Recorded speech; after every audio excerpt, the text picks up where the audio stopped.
नमस्कार, स्वागत है आपका हमारे अमृत विचारधारा यूट्यूब चैनल में।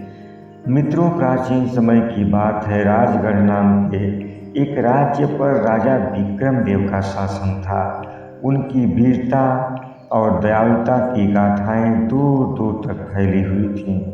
राजा विक्रमदेव की 4 रानियां थीं। सबसे बड़ी रानी का नाम देवयानी था, दूसरी रानी सुरभि, तीसरी बासंती और चौथी रानी का नाम मृगनयनी था। विक्रमदेव की चारों रानियां अत्यंत सुंदर, बुद्धिमान और रहस्यमयी थीं। बड़ी रानी देवयानी मंत्रों की सिद्धि में निपुण थी। वह तंत्र मंत्र भी जानती थीं और कुछ रहस्यमयी शक्तियों की स्वामिनी भी थीं। दूसरी रानी सुरभि इतनी मनमोहक और आकर्षक थीं कि जो भी उन्हें देखता बस देखता ही रह जाता। उनकी मधुर मुस्कान से भी लोग सम्मोहित हो जाते थे। रानी बासंती को प्रकृति से विशेष प्रेम था। वह पेड़ पौधों और जानवरों से अक्सर बातें किया करती थीं और कभी कभी वह जंगल में अकेले ही चली जाती और वहाँ घंटों अपना समय बिताया करती थीं। सबसे छोटी रानी मृगनयनी अत्यंत गंभीर और रहस्यमयी थीं। वह बहुत कम बोलती थीं और जब भी कुछ कहती, उनकी बातों का बहुत गहरा और गूढ़ अर्थ होता था। एक दिन राजा विक्रमदेव के महल में एक वृद्ध संत का आगमन हुआ। वो संत बहुत ही अद्भुत और तेजस्वी संत थे। उन्होंने राजा से कहा, राजन, आपके महल में बहुत बड़ा रहस्य छिपा हुआ है। यदि समय रहते वह रहस्य उजागर नहीं किया गया तो आपके पूरे राज्य के लिए घातक सिद्ध होगा। उस तेजस्वी संत की बात सुनकर राजा विक्रमदेव चकित रह गए। उन्होंने संत से आग्रह किया कि वे विस्तार से बताएं कि वो रहस्य क्या है। संत ने राजा से कहा, सही समय आने दो, वह रहस्य अपने आप प्रकट हो जाएगा। इतना कहकर वह संत वहाँ से चले गए। कुछ समय बीता, फिर अचानक राजमहल में अजीब अजीब घटनाएं होने लगी।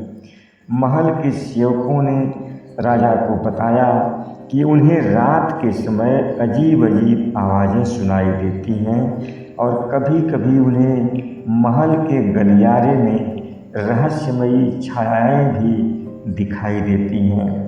सेवकों की बात सुनकर राजा ने स्वयं इसकी जांच पड़ताल करने का निश्चय किया। फिर एक दिन रात के समय राजा चुपचाप महल के गुप्त मार्ग से अपनी चारों रानियों के शयन कक्ष की ओर चल पड़े। सबसे पहले बड़ी रानी देवयानी के कक्ष के पास गए। फिर जैसे ही उन्होंने अंदर झांक कर देखा तो रानी देवयानी एक विचित्र रहस्यमयी ग्रंथ के पन्ने पलट रही थीं और उनके सामने एक दिव्य प्रकाश फैला हुआ था। फिर राजा को देखते ही वह तुरंत सामान्य हो गई। राजा को अपनी बड़ी रानी पर संदेह जरूर हुआ, लेकिन उस वक्त उन्होंने कुछ नहीं कहा। फिर वह रानी सुरभि के कक्ष में गए। वहाँ जाकर उन्होंने देखा कि रानी सुरभि अपने दर्पण के सामने खड़ी थीं, लेकिन उनका चेहरा दर्पण में वैसा नहीं था जैसा होना चाहिए, बल्कि दर्पण में कोई और चेहरा दिखाई दे रहा था, जैसे वह किसी अन्य लोक का हो। राजा यह सब देखकर हैरान रह गए, लेकिन रानी सुरभि से भी उन्होंने कुछ नहीं कहा। फिर वह रानी वासंती के कक्ष में पहुँचे। वहाँ जाकर उन्होंने देखा कि रानी अकेली नहीं है। उनके चारों ओर छोटे छोटे पंछी और जानवर खड़े हैं और वह उनसे बातें कर रही हैं। रानी वासंती को पेड़ पौधों और पक्षियों से विशेष लगाव जरूर था, लेकिन इतना लगाव कि रात के समय अपने शयन कक्ष में उन्हें बुलाकर उनसे बातें करना राजा को बड़ा विचित्र लगा। लेकिन राजा बिना कुछ बोले अंत में रानी मृगनयनी के कक्ष में पहुँचे। रानी मृगनयनी के कक्ष में पहुँचने पर राजा ने देखा कि वहाँ अंधेरा ही अंधेरा है।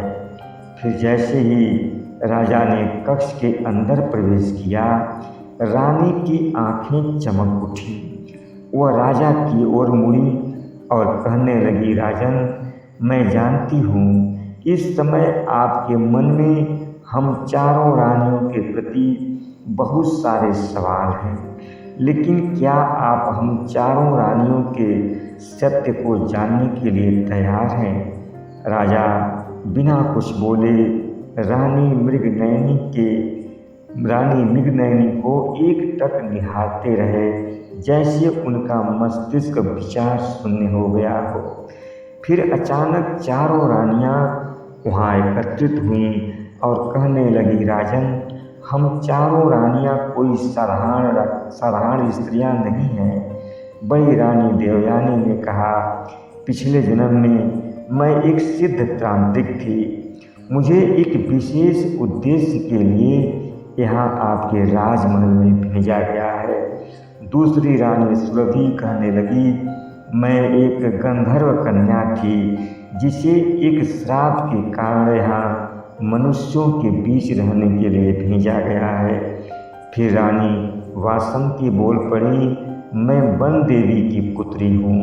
मुझे आपके राज्य में प्रकृति की रक्षा करने के लिए भेजा गया है।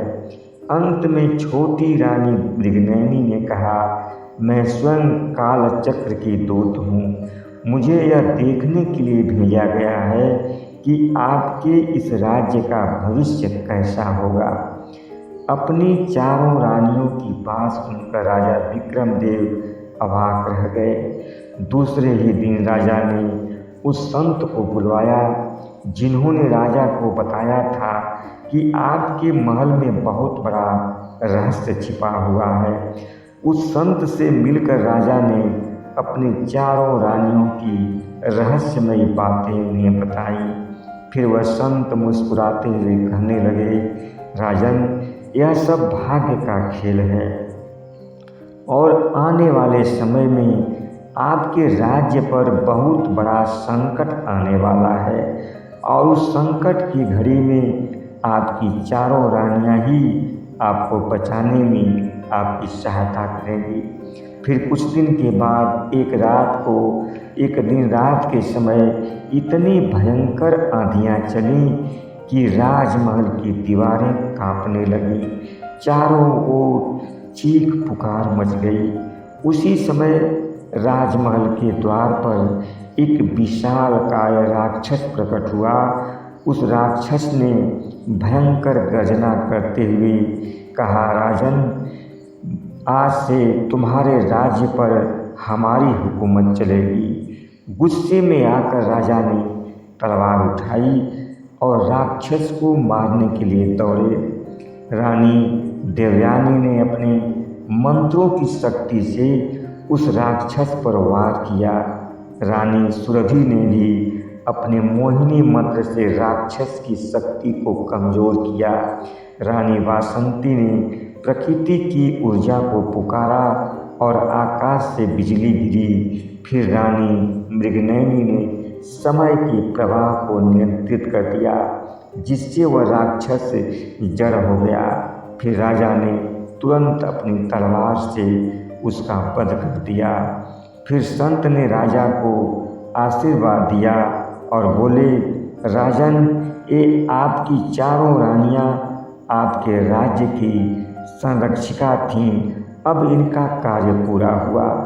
संत के इतना कहते ही चारों रानियां धीरे धीरे प्रकाश में विलीन हो गईं। राजा विक्रमदेव ने अपनी चारों रानियों की याद में एक भव्य मंदिर का निर्माण करवाया और संकल्प लिया कि वह हमेशा सत्य, न्याय और धर्म की राह पर चलेंगे। राजगढ़ राज्य कई वर्षों तक सुख समृद्धि से परिपूर्ण रहा। और एक दिन राजा विक्रमदेव की कहानी इतिहास के स्वर्णिम पृष्ठों पर अंकित हो गई। धन्यवाद।